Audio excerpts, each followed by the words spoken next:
பத்திரிகையாளர்கள்லாம் நீங்கள் பார்த்துருக்கீங்க. அவரும் பேசும்பொழுதும் தொண்டர்களோடலாம் பெருசாக அவங்க பேசும்பொழுதுலாம் கேட்கல அப்படின்னு கத்தி கூட நான் பார்த்தேன். பேப்பர் காலத்தில் பார்த்த செய்தியில் கேட்கலன்னு சொல்கிறதை காட்டிலும் நீங்கள் சரியாக திருச்சியில் நடந்த வளர்ச்சியை பார்க்கல அப்படின்னு சொல்கிறது தான் நான் சொல்லுவேன். ஒரு அமைச்சர்களாக ஒரு திருச்சி மாவட்டம் என்பது 38 மாவட்டத்தில் ஒரு மாவட்டம். ஆனால் தமிழ்நாட்டோட முதலமைச்சர் சொல்லும் போதெல்லாம் என்ன தெரியுமா சொல்லுவாங்க, திட்டம் வரும்பொழுது நாங்கள் எப்போ பார்த்தாலும் திருச்சி மாவட்டத்துக்கே போய் யாராச்சும் சொன்னால் கூட திருச்சி மையப்பகுதி அது ரொம்ப முக்கியமான மாவட்டம் அப்படின்னு நம்முடைய தமிழ்நாட்டு, ஏன்னா அவர் 50 ஆண்டு காலம் பொது வாழ்க்கையில் இருந்ததுனால நான் சொல்கிறேன். அவருக்கு எந்தெந்த மாவட்டம் எவ்வளோ முக்கியத்துவம் வாய்ந்தது, அங்கே எது பிரசித்தி பெற்றது என்பதை முழுமையாக அறிந்த காரணத்தினால தான் இப்போ நான் சொன்னதுங்கிறது ரொம்ப ரொம்ப ரொம்ப கம்மியானது. நாங்கள் செஞ்சதே ஸோ அமைச்சர் நாங்கள் எங்களால் என்னென்ன செய்ய முடியுமோ இந்த 4.5 வருஷம் 4.25 வருஷத்தில் என்னென்ன செய்ய முடியும் அது முழுமையாக செஞ்சுருக்கோம்.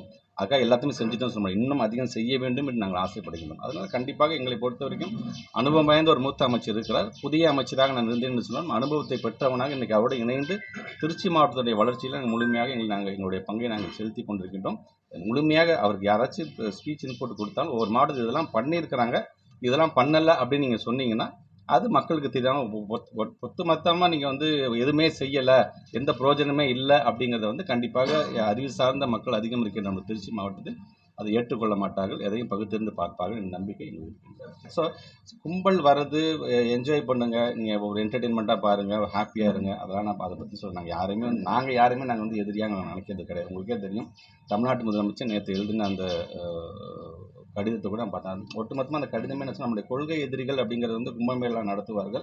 நம்மளுடைய அரசியல் எதிரிகள் நம்ம சும்மா இருந்தாலும் நாங்கள் தான் அரசியல் எதிரின்னு சொல்கிறவங்க கும்மாளம் போடுவார்கள் அப்படிங்கிறத ரொம்ப அழகாக அந்த இதில் சொல்கிறாங்க. ஸோ கொள்கை ஏற்கனவே நம்முடைய மாண்புமிகு எதிர்க்கட்சி தலைவர் அண்ணன் எடப்பாடி பழனிசாமி இதை சார்ந்து பேசும்போது அது சார்ந்து அந்த சட்டமன்ற உறுப்பினரும் அதற்கு பதில் சொல்லியிருக்கிறார். சம்பந்தப்பட்ட சட்டம் அந்த மேக்ஸிமம் நாங்கள் சொன்னதே செஞ்சுருக்கோம், சொல்லாத நிறையா திருப்பி அதான் சொல்கிறேன். நாங்கள் அப்படியே எல்லாத்தையும் செஞ்சுட்டேன்னு சொல்ல, செய்து கொண்டிருக்கின்றோம். அந்த மேக்ஸிமம் நாங்கள் செஞ்சிட்டோம். இன்னும் எங்களுக்கு நிதி வர வர வர வர அது சார்ந்து அதையும் நாங்கள் செய்வோம். நாங்கள் செய்யாமல் இவர் யார் செய்வா என்று நீங்கள் யாரெல்லாம் நீங்கள் அவர் விமர்சனமாக எடுத்து சொல்கிறாரோ அவங்களே சொல்கிறது அதான் சொல்கிறாங்க. நீங்கள் செய்ய வேறு யார் சார் செய்ய போகிறா, படிப்படியாக செய்யுங்க, அப்படியே எங்களுக்கும் சேர்த்து செய்யுங்க என்பது கண்டிப்பாக அவருக்கும் செய்யப்படும் திட்டமிடல். ஏன்னா இப்போ நீங்கள் சொல்லும்போது இப்போ திருச்சி மாவட்டத்துக்கு வரும்போது எடுத்த உடனே பேசும்போதே மைக் அவருக்கு மக்கள் பண்ணிடுச்சு அப்படின்னு சொன்னாங்க. காலம்பரம் பார்த்தேன், நேற்று நைட்லேயே நம்ம சொன்னாங்க. இல்லை அவங்க பேச ஆரம்பிக்கும் போதே ஒரு திட்டமிடல் எக்ஸ்பீரியன்ஸ் அப்படிங்கிறது கண்டிப்பாக தேவையில்லையா. இன்றைக்கி ஒரு கூட்டத்துக்கு வராங்க, இவ்வளோ பெரிய கேதரிங் பண்ணுறாங்கன்னா யாருமே வருகின்ற வேன் மைக் வச்சுக்கிட்டு கூட யாரும் அதை நம்பி வர மாட்டாங்க. சுற்றி வட்டாரத்தில் மிகப்பெரிய ஒரு மைக் செட்லேருந்து அந்த ஸ்பீக்கர்ஸ் வச்சா தான் அவங்க பேசுகிறது தெரியும். அது எங்களை விமர்சனம் பண்ணாலும் சரி, பாராட்டினாலும் சரி, அறிவுரை சொன்னாலும் சரி, மக்களுக்கு என்ன சொல்ல வராரு, உள்ளபடியே ஒரு தெளிவாகத்தான் அந்த கருத்துக்களை சொல்ல வருகிறாரா அப்படிங்கிறது கூட யாருக்குமே தெரியாமல் போயிடுச்சு. ஸோ திட்டமிடலில் அவங்க ப்ராப்பராக இல்லை அப்படிங்கிறத காட்டுது. தேங்க்யூ.